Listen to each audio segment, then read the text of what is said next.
I'm here to talk to you about a bit about my business. I've been a Christian for about 25 years, and the challenges within that. And I think that my journey has been one of continual learning and sometimes very brutal learning. And I think a humble spirit in all of that is a very important path to take, but more of that on my journey. So Lawson's, I'm chairman. A bit about Lawson's in a minute. I'm just going to put up a slide for you to contemplate of as we go on. So imagine a business world with love at its heart and run on the principles of 7th century Benedictine monks. And the reason I write about this is because in my dissertation on love at work, I was fascinated by the Benedictine monks in the 7th century who wrote the 72 laws of running a good business. And number one is humility. And I've done an MBA, I've done a master's, and I've very rarely come across the subject of humility in leadership. So I was very much struck by that. And I think for me, incorporating the humility in your walk is a very important part of that.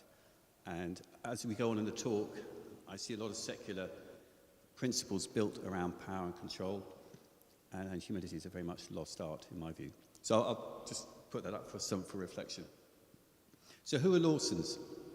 We're timber and builders merchants. I'm 4th generation. Hopefully my son comes along, he'll be 5th generation. We supply building materials. Got about 100 million turnover when I wrote this slide, which is just before COVID. We're now at about 200 million. And we did have 450 staff, we've now got about 750 staff. So we've grown quite a lot in the last 3 years. And I put Quakerism up there because in my research about values and businesses, I find that one of the very few groups of people for me that really got going on the spirituality of business were the Quakers.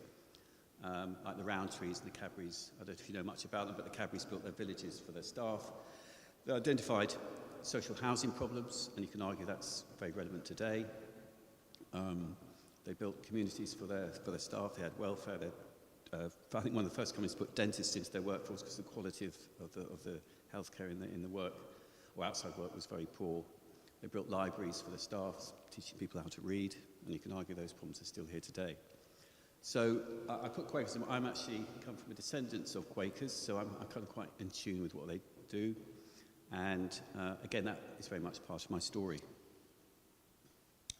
So just to give you a brief overview, I'm only going to talk for about 10 to 15 minutes because I think what's really important is we follow the thread of what your questions might be about this. So I don't want to sort of bombard you with this is how it is. I'd much rather you ask your questions from your own spirit or your own view of Christianity. How do you do or deal with these sorts of issues? So I'll look at the evidence that we have as a business. Are we successful or not? Because that's certainly one parameter. The values we try and do. How's that impacted in Lawson's and the impact and outcome? So there's certain metrics I've measured, and that's for us to discuss if you wish.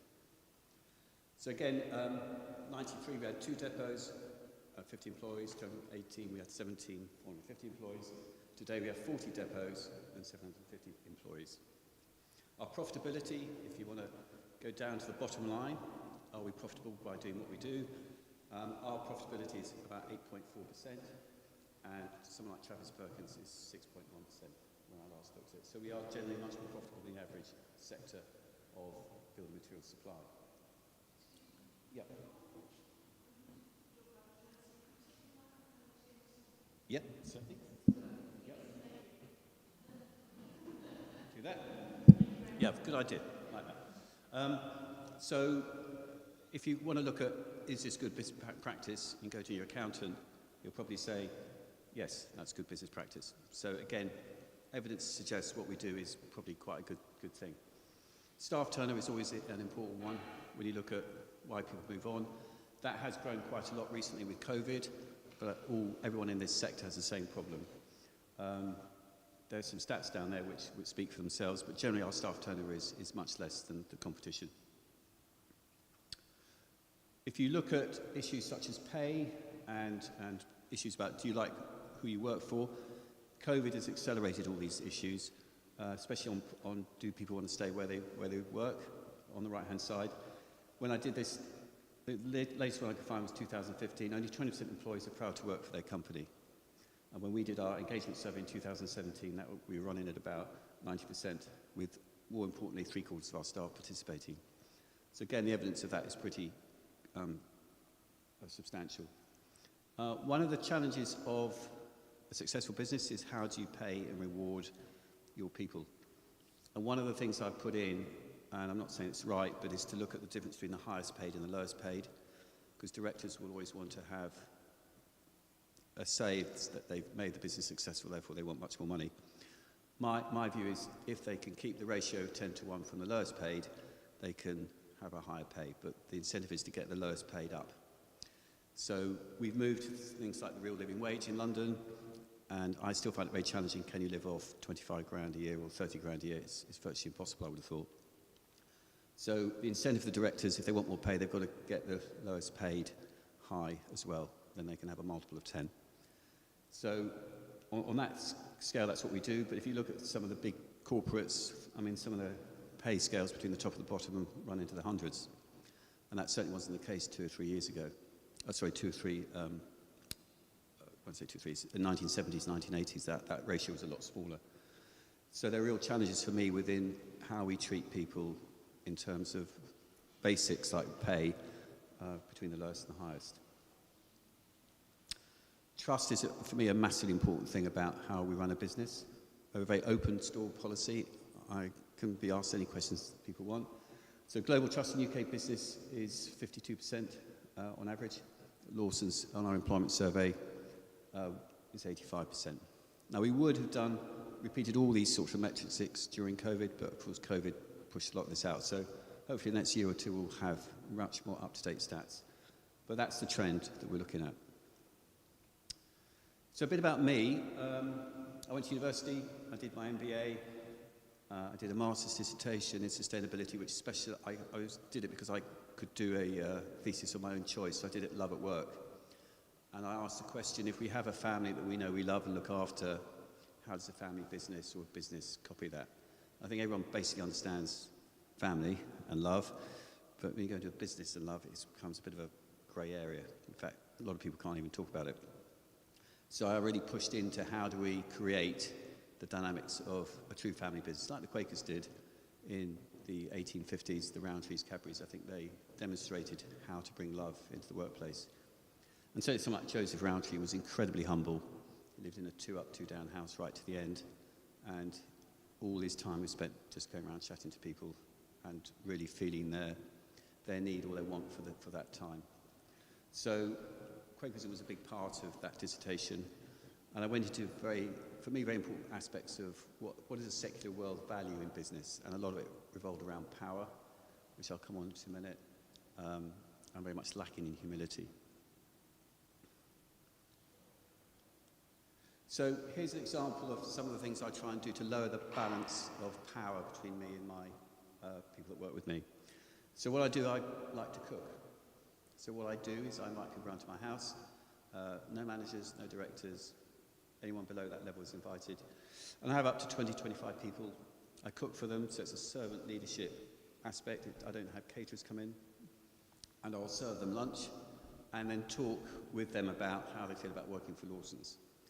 And one of the first things I do is talk about my failures, because that lowers the barrier of, I can't talk to him because he seems perfect, because he's the boss. And so I talk about my divorce, bringing up 3, 4 kids as a single parent, my ex-wife who's an alcoholic, the struggles I had with that, trying to run a business, and then working with an alcoholic, which is incredibly challenging, and being a single parent. So I kind of very open about my failures in life.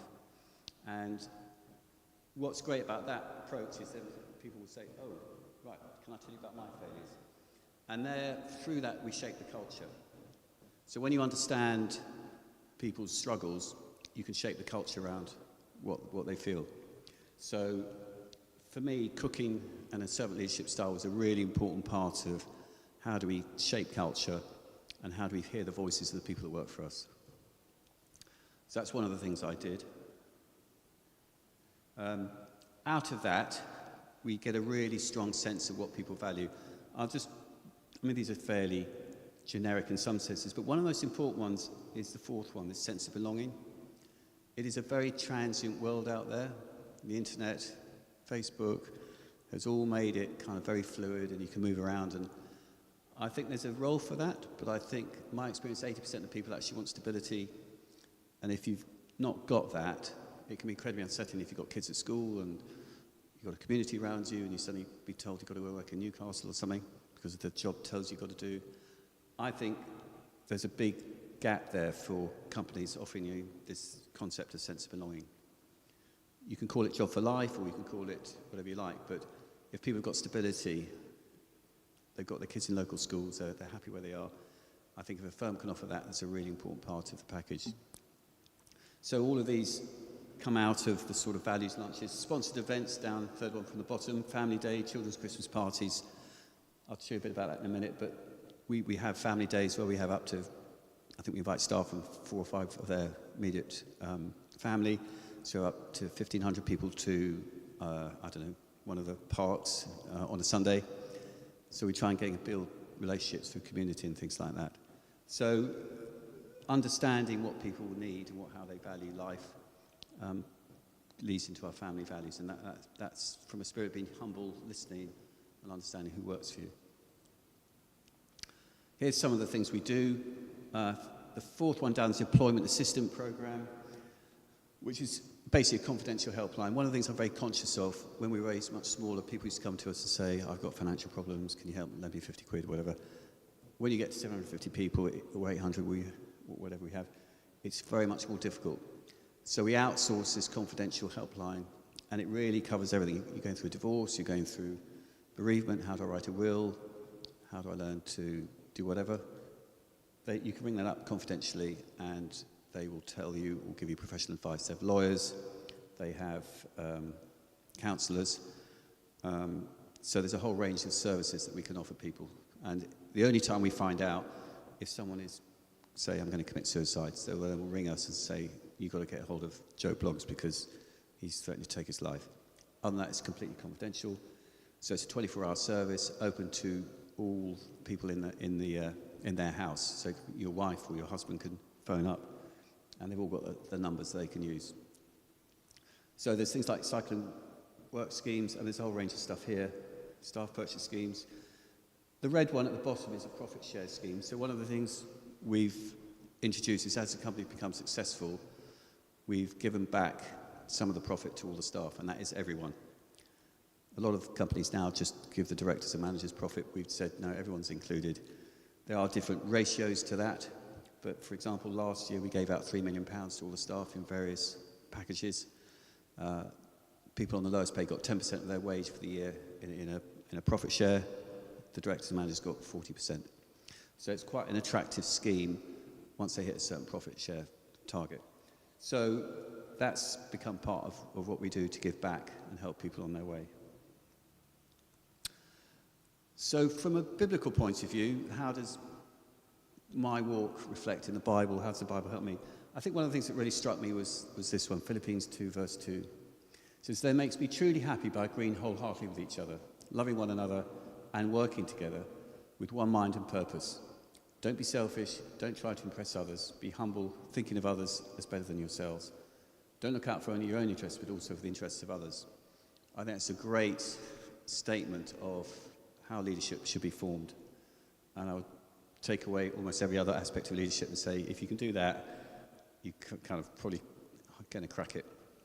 So I think within the Bible, there's very good guidance on how to lead, whether you're running a business or a church or anything like that.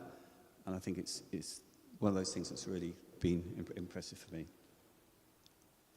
Here's a very short clip of the children's Christmas party, and hopefully, if I press that, it'll work.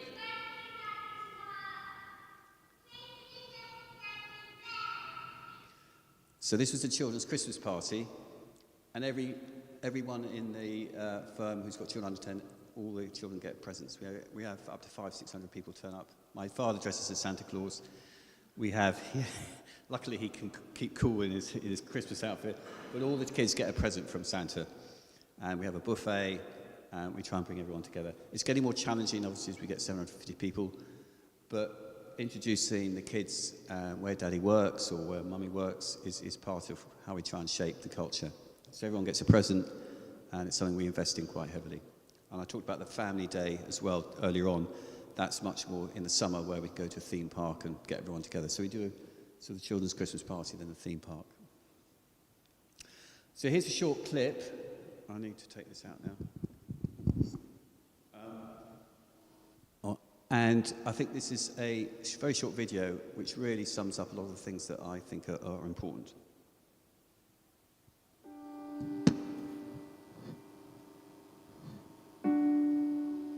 We're in a culture where power and beauty and capacity have value, and those who are less capable or apparently have less gifts should be got rid of. So this is a part of a culture of force, of individual success, each one going up the ladder as high as they can go, and promotion and money and all this sort of stuff. It's all got mucked up because there's a culture which is saying that I have to be more powerful than my neighbor. And being more powerful than my neighbor, I don't learn to share it with people. I learn to be above them.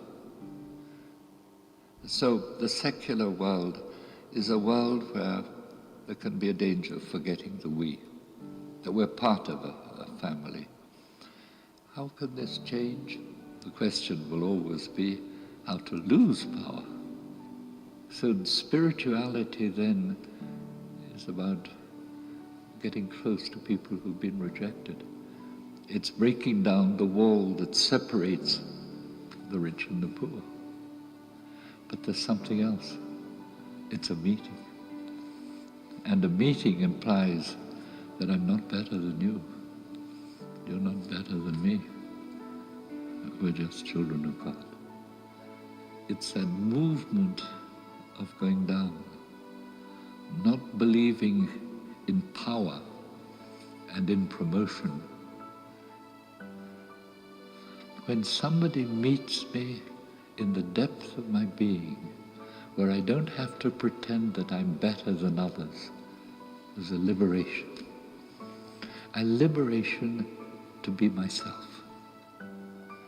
There's only one thing that really matters: relationship. Do you love me? Do you love me as I am? And so that is a place of revelation. Somewhere, the discovery that we can meet without any ladders, and I receive your gift, you receive my gift. So there's something that happens, a moment of communion, a moment of joy. And that's where fundamentally joy is, when we meet people not above them, not below them, but as children of God together.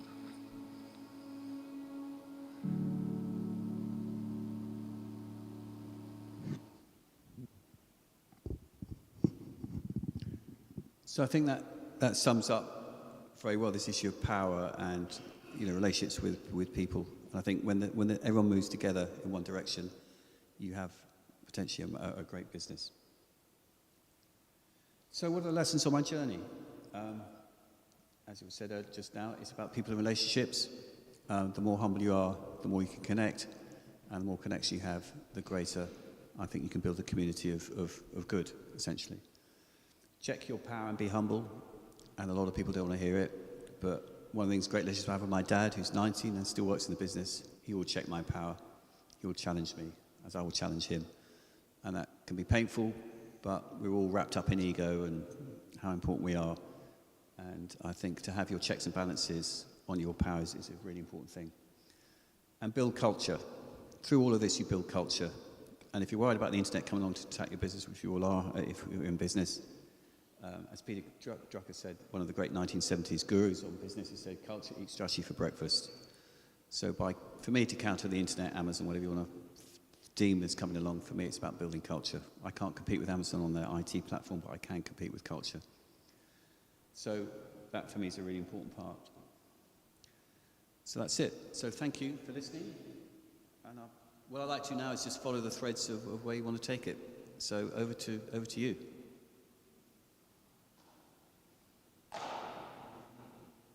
Questions? I think there's a mic coming. Yep.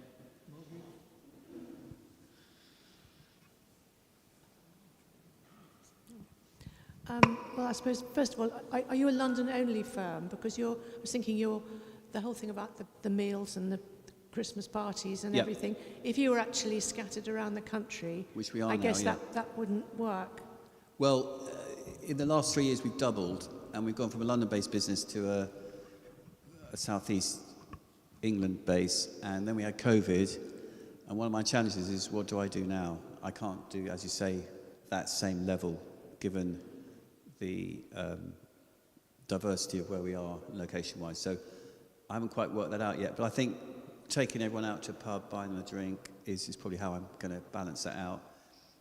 And I think I've just got to be myself. Most people I meet say, oh, it's nice to be able to talk to you, Simon, sort of thing.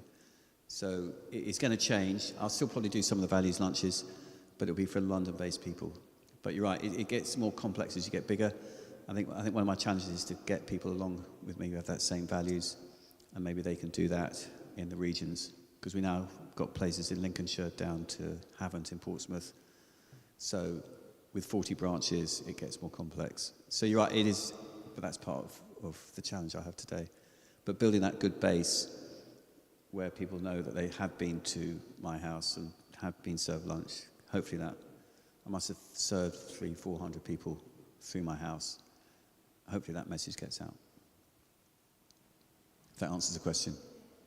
I haven't got an answer for it. I'll just have to work it out. Thinking, how about culture? I mean, trying to keep the culture going in a larger organisation, trying to make sure that managers Yeah.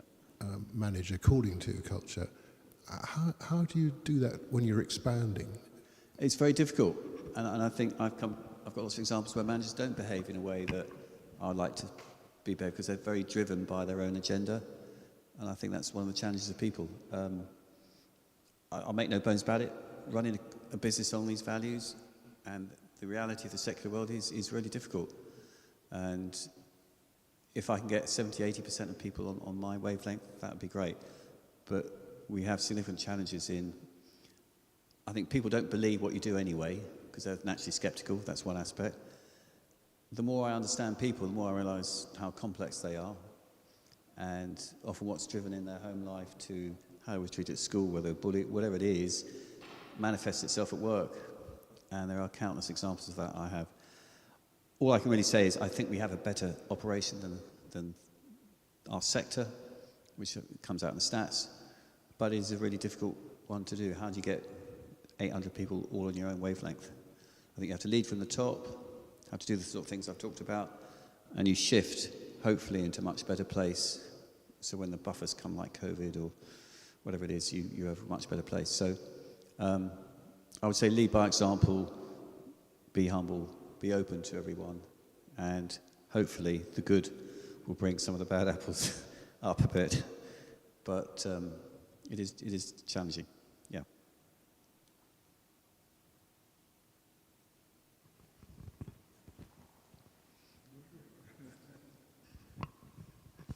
Could I ask, if you're recruiting new people, suppose you need half a dozen more lorry drivers next week, how do you, or whoever does that, I don't suppose you necessarily do it personally, how do they tackle that to reflect what you've been telling us about? Well, I think the reputation of the firm is good in the market.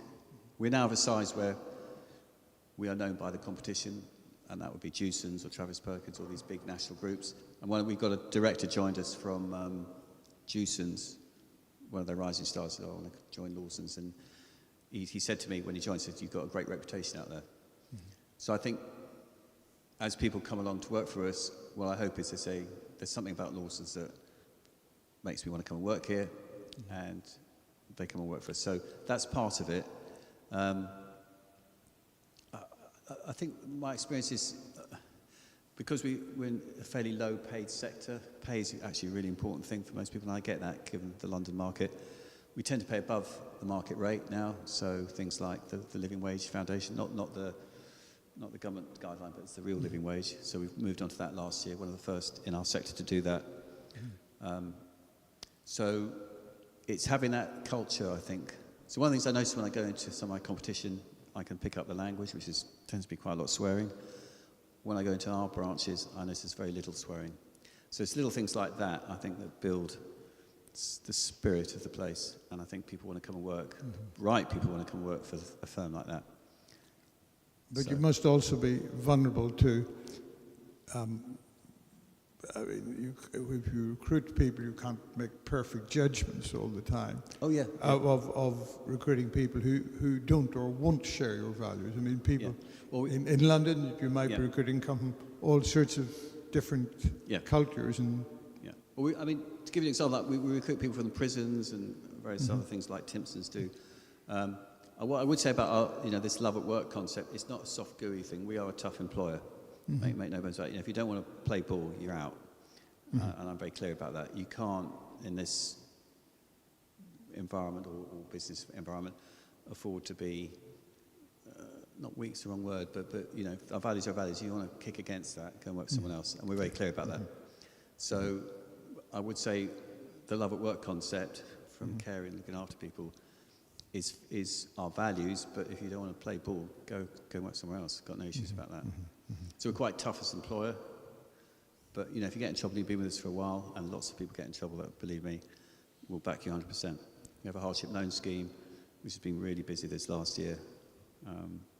So lots of things we do to help people out, and it's astonishing what people get up to. I mean, one of the big things I've got, not angry about, it's the wrong word, but concern is these gambling apps, and people gamble. It's incredible the damage that causes, and addictions, and it's all on your phone. Gamble £5 and £10, and they get themselves in a real mess. Go to debt collectors, loan sharks, and you think it's something you read about in EastEnders or something, but actually it's prevalent everywhere, and they get in real trouble. So we're very good at rescuing people that have been loyal to us, and again, that chitter-chatter goes around the group. So if you're with us, we'll help you 100%.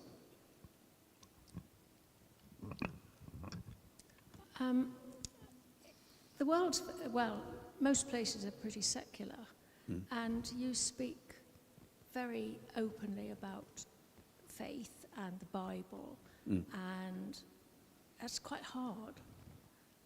I find it quite hard talking about things like that. And I was just wondering how much the employees know about that, or what their reaction is, or like that quote you had on from the Bible about. Yeah. I mean, is that something you would show them as part of your philosophy of work, or? Not openly, no. I kind of struggle with so what I don't want to do is alienate people who may not have a faith, because I think it's all about being approachable. I have talked about my faith when I felt it's appropriate, so I'm sure people know I'm a Christian. My actions, I would say, hopefully speak of that as well. I think I've met many Christians who I would say, okay, fine, you say you're a Christian, let's look at your actions. Does that mirror what you think you say you do? And then go from there, really. So I use it when it's appropriate, but I don't go out shouting about it, because we employ a huge, diverse range of people. The whole agenda, identity agenda as well. It's, we've got people with mixed agenda now, or whatever it is. And I have to be careful what I say. But I want to be an inclusive employer. I think it's really important. Everyone can have their own views about how they behave, but they've got to know they'll be loved. So that's the first condition. So it's not easy, but my view is I'll use it when I think there's a time to do it. From a spiritual, from the Holy Spirit. I think I'm going to say that now. And it really then is leading by example. Yeah. And I think you look at business leaders or politicians. That's my first question. How do they lead their life? And then, for me, that's where I place my assessment of where their values are, where their faith is. Yeah. Thank you. It's an interesting talk. A couple of questions. First of all, would you encourage your employees to join trade unions? Yeah, I mean, if they feel the need to, which they don't, but if they want to, yeah, it's fine. No, not that I'm aware of. There may be, but I'm not. We're not in a position. So I don't know is the answer. But if they bring up legitimate concerns, absolutely right. We'll look at it. I mean, one of the big challenges now, working at home and flexible working. It's all these sorts of things we've got to work through. And if being a member of a union brings that forward more, then I'll certainly look at it. And the other question was, I'm sure, you know, as a growing company making quite a good profit, you've been approached by other takeover potential. Yeah, so we're very clear with our stuff. We're not selling, because that's some of the first questions I get asked. You know, when you sell, you know, they think a certain amount of paycheck that's why what you do. I can only eat 3 meals a day, thankfully, and that's all I'm really happy with. I am doing my house up at the moment, and I have taken a dividend out of the company, but once that's done, I don't have a desire for fast cars or yachts, so I don't need the money. I'm very fortunate position of how the business has grown. So to me, selling it has no value. What the value to me is keeping 750 and all their families and dependents in a place of stability that they value. And I'm very clear about that, and my dad's very clear about that. The only reason we would sell if the market changed and Amazon came along and said, right, we're going to do a builders merchants online and it's going to completely take the market away. So if there was a supermarket and Lidl opened up next to me, I would probably have to think about what I do. But luckily, we've got some really good innovative stuff going on. We're ahead of the market in a whole range of stuff. So from a market point of view, we don't have to sell. From a money point of view, we don't have to sell. So we're very clear with our stuff. We're here for you. And lots of people have worked for us for 20, 30 years. So I wouldn't do that to them.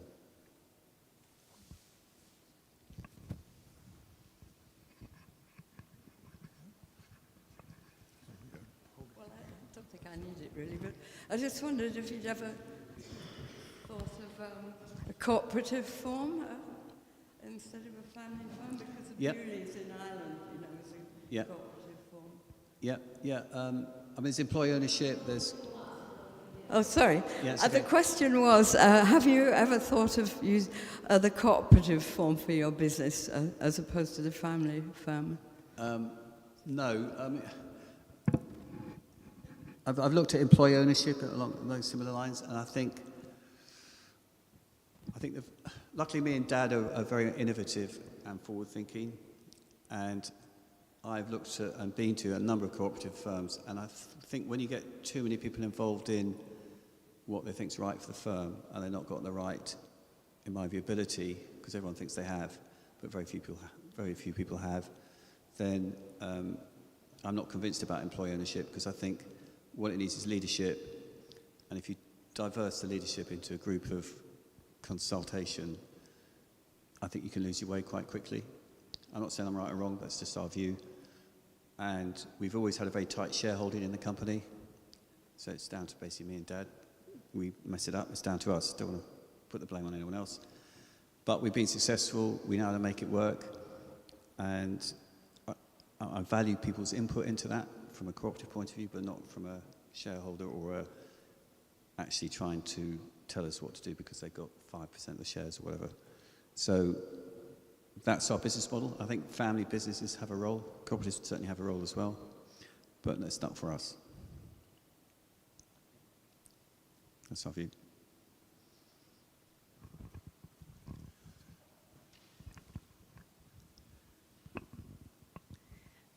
Last week we had a talk about eco-church. About what? Eco-church. Yep. And we had a talk about how, you know, for us, that's really important, protecting the environment, God's environment. Yep. And I wondered again how that's reflected in your business in sustainability. Yeah. You're a London merchant. Have you thought about that? And, yeah, absolutely. So, you know, God's plan is to respect creation, and we have a sustainability guy who works for us now, and we're moving quite forward on all of that. So it's waste disposal, it's efficiency on roads, it's solar power, it's a whole range of stuff. Yeah, absolutely, sustainability is a big part of what we do, including how we buy our timber products, which are all FSC, which is a protected system of renewable forests. So the wood we buy is all sustainable. So yeah, it's a very important part of how we shape the future, because I think certainly the young generation are going to want to know, what did you do, Dad, when the planet went up in smoke? Were you a contributor to that? So yeah, so respect the environment, treat people well. What's the other one? There's another one, but yeah, that's a very important part of what we're about. Do you think your sons will follow you into the business, or daughters? Or Yeah, both? I have one son who probably will. I think the challenge is I couldn't run the business like this because, unfortunately, as an entrepreneur, I'm very good at small businesses. 50 employees was great because I could innovate and do what I like. A lot of it now is about compliance and health and safety, and that just kills me. I just can't do it. So I have a professional team running it. I would say my son is of the same ilk. So whether he runs the business or just becomes part of it because of the size of it, I think is something that we've probably got to work on.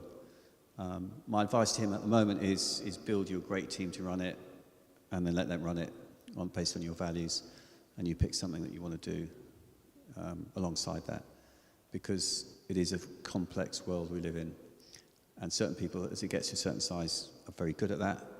That's not my skill set, and I don't think it's his. So yeah, he'll hopefully come into business, but not as a running the business. He'll come in as working in a certain part of it. But that's his journey. He's got to realise that. Yeah. So hopefully we'll be fifth generation. 95% of businesses don't get to fourth generation, so we'll see how we go.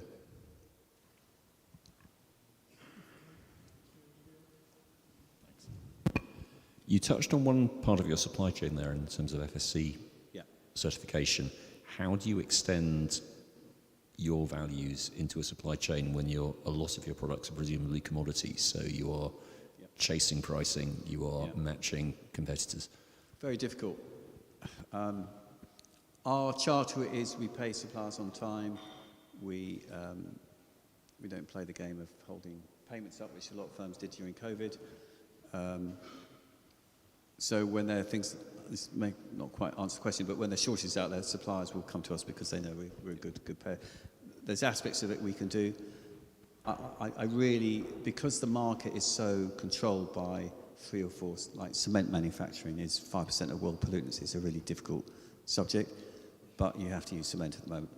Now, I've got no control over the technical aspect of how you make cement. I've got no idea what alternatives are out there, but we have to buy cement. It's a big pollutant in the world. And we have to work with them. So it is very difficult. And I'd say that's something we've got to explore going down the road. But we deal with people we like and trust, and that's the first stage. The second stage is much more complex because, I mean, when you go to the Amazon rainforest or China where they get plywood out, I mean, there's so much corruption out there. It's unbelievable. False certification. It's a really massive problem. And it's all hidden in accounting and various packages. And it is a very corrupt world out there. And finding the right suppliers is difficult. And we haven't really got that far with that. First problem is not a lot of choice, and secondly, it's controlled by these PLCs who just want bottom line figures. Do you see that as a risk for your sector? Because certainly if you look at the fashion sector, they've had a lot of criticism of their supply chain practice. Yeah. Well, I mean, Travis Perkins, to be fair to them, are quite good at recognising some of this. It needs a big player to push it because they've got market control. I mean, we're a small by Travis Perkins standards, so although we're a big player, we're not probably got the clout that someone like Travis. So if Travis Perkins said cement's got to be, I don't know, environmentally friendly, I think that would have an impact. And maybe it takes for us and Travis and Juicers to get together and really push the agenda. But you're right, these are challenges ahead of us. So I've got a banker question. How did you double in size while keeping your shareholding so tight? Say again? Sorry. How did you double in size keeping the shareholding so tight? Well, there's quite a bit of price inflation in that. And, yeah, I suppose from interesting from a spiritual point of view, we tend to buy a lot of family businesses. And actually what people really like is exactly that. They're not necessarily in it just to cash out on the biggest paycheck. We bought a business 6 months ago, I think. We just bought one 6 weeks ago. And both people had higher offers. We explained our offer, and they went with us because they knew that people would be looked after. So we are what we say on the tin, and that has value. So we bought quite a lot of businesses at very good EBITDA figures. But on the back of that, we can say to people, you know, we're going to look after the people that come under employment. And that has real value. So doubling in size has been possible by, on a financial side, quite good deals for us. And also, as the profitability builds in the business, I think we've done 7 or 8 acquisitions in the last 3 years. So, not going to do any more for the moment, but that's where we are. You mentioned in response to one of the questions that you recruit from prisons, is that correct? Yeah. Could you talk a little bit about that, please? Yeah, so I've joined a organisation called Bounce Back, which is essentially people come out of prison and they come out with a little bag and 50 quid, and basically the stats are about 80% reoffend because they're just left. So if, as an employer, we can help people along that road, we're not being particularly successful at it because it's quite complex. There's housing problems, getting a house in London, employment, which we can help with, and then social support. They might have some issues with whatever went on in prison or why they were in prison. So building a package around that is something that Bounce Back do. So we've taken them on about 3 or 4 people. It's something I want to do a lot more of. We've had a fantastic success down our Wandsworth branch with a lady that was in prison for a year, came out. She then joined us. We looked after, helped her get the train journey to work, gave her some money up front to sustain herself to get back into work, be able to buy stuff as she went along. She was so grateful. She's been with us 2 years. Big tick. So it's a challenge. It's again, the whole prison system is built around punishment and not enough care and love, basically. So getting people back into work and feel part of society is a really difficult challenge. I think employers have a role in that. Timpson's, the shoemaker's particularly good at it, but I think a lot of people could do a lot more. I don't know if you know much about the prison service, but it's basically doubled in the last 30 years. And the whole real problem is people just go back and reoffend because it's all about locking people up and throwing away the key. And you look at other systems, especially in Scandinavia, it's much more about rehabilitation. I think we've got a lot to learn from that. Lots of problems with drugs. It's easy money. So a lot of people have gone into prison because of drug trafficking or whatever. So if they can come out and join a company that has a sense of belonging, they go from being quite lost, hopefully, to somewhere that's got stability. We've bought quite a few social houses that we now rent out on a rent with a charity called Hope Into Action, which basically takes either refugees or prison people. So we'll fund the purchase of the house. They will then look after the person in the house. Hopefully we can employ them. They then give the support. So there's a number of ways of doing it, but again, it's very challenging because you can put an awful lot of time into looking after people that have been quite damaged, and it can take your eye off the core of the business. So as we get bigger, I think it'd be useful for us to have, I suspect, not a department, maybe the wrong word, but a focus on that, but within a sector of our business, we can actually put resource into it. I think if we can keep growing, I can see if we have a significant number of people working for us, we can actually have a real focus on that. But it's a little bit, our HR department has 3 or 4 people in it, and they're not really skilled up to do it. But I think when we get bigger, we can have a real focus on it. Hopefully if we do, if that's the way it goes. But you need to have a lot of resource to manage the prison sector if that's what you want to do. So we sort of dipped our toe in it. It's the right thing to do, but how do I scale it? And that needs resource. It needs working with certain charities, and I think for us it needs a dedicated team. But I need to justify that and build a bigger business for that, basically, if that's what happens. But Bounce Back is a really good organisation that caters for people coming out and then getting them back into work. Okay, thank you. Yep.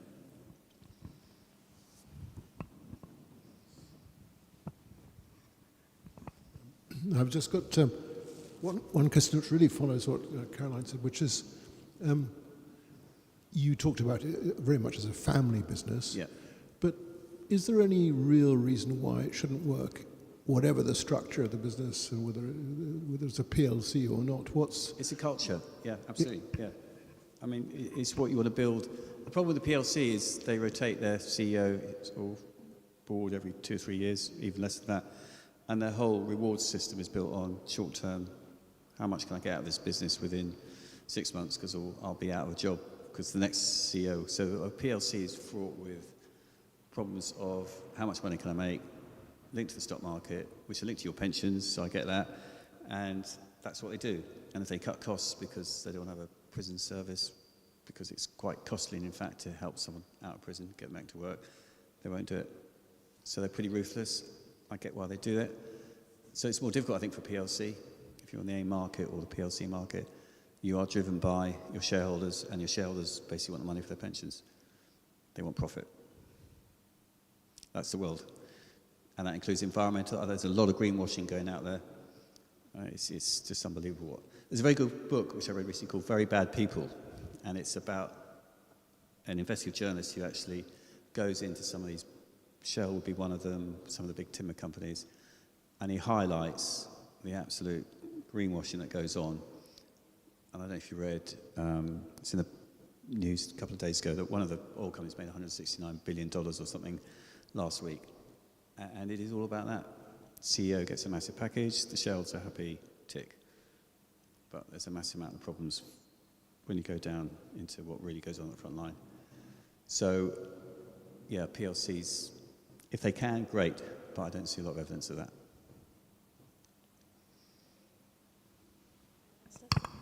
Hello.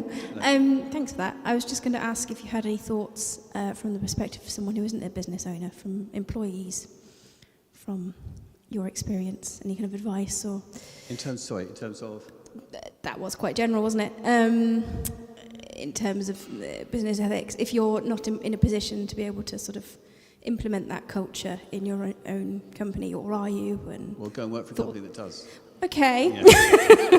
Right, noted. Because I see lots of evidence of very bad bosses out there. Yes. And my daughter worked for a bad organisation. I said, just leave. You don't have to work for bad. If you think it's bad, then leave. You're highly unlikely to change the organisation if it's got a culture of, let's just say, making money, whatever it is, or working long hours, whatever it is that you feel's not right. It's, I think, highly unlikely you'll change culture unless the leader says, this is what we're doing. It's got to start from the top. Yeah. And if he's not, or she isn't doing it, then move. How do you feel that you can judge on that? How do you feel that one can judge on that? Did you have any thoughts on that? I think you can look at how look at the actions. What's his pay? What's he drive? Does he talk to people? Does he listen to people? Is he approachable? Does he understand what it's like to be, I don't know, let's say cleaning the toilets for your office? Does he really understand? For me, one of the big challenges is driving a truck around London, because we deliver a lot of stuff around London. I couldn't drive a truck around London. That's just an absolute nightmare. So do you understand how your drivers, traffic, pollution, angry drivers, accidents, whatever. So does the CEO really understand the problems of how people try and run and work in his business? Abusive customers. It's all right sitting in an office, but when you get around the front end, what's that interaction like? And does that person understand that? And does he protect you and help you make that better? So those are questions that I'd ask.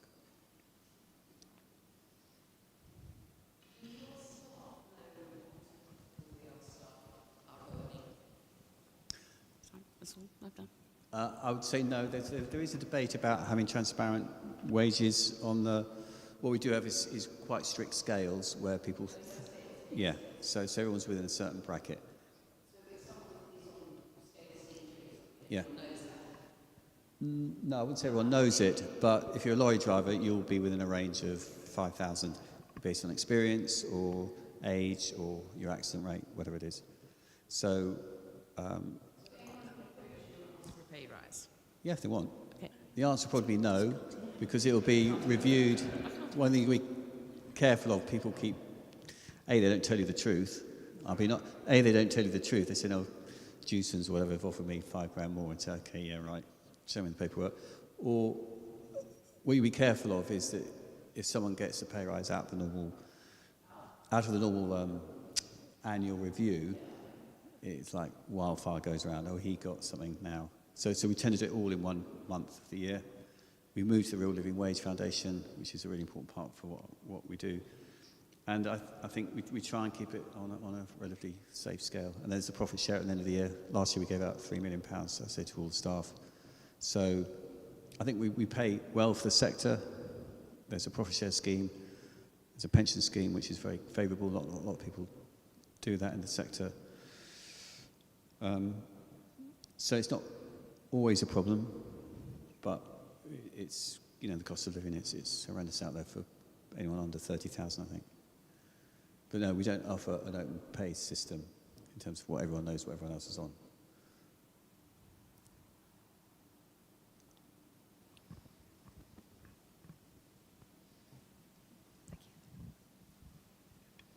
Are there any more questions? I think I just want to say a huge thank you to Simon for coming over here on the day of a tube strike and for a fascinating presentation. No, it was a really thought-provoking presentation. Okay. I met Simon at a business network in where he was giving a presentation which was a completely secular environment. I was very surprised to find someone to have the bravery that Simon did to talk about his Christian ethos and how he runs his company. And he was swamped with questions that night on that, which it really made an impact. I remembered it years later when we were looking at speakers. So, thank you. Anyway, thank you very much. Thank you.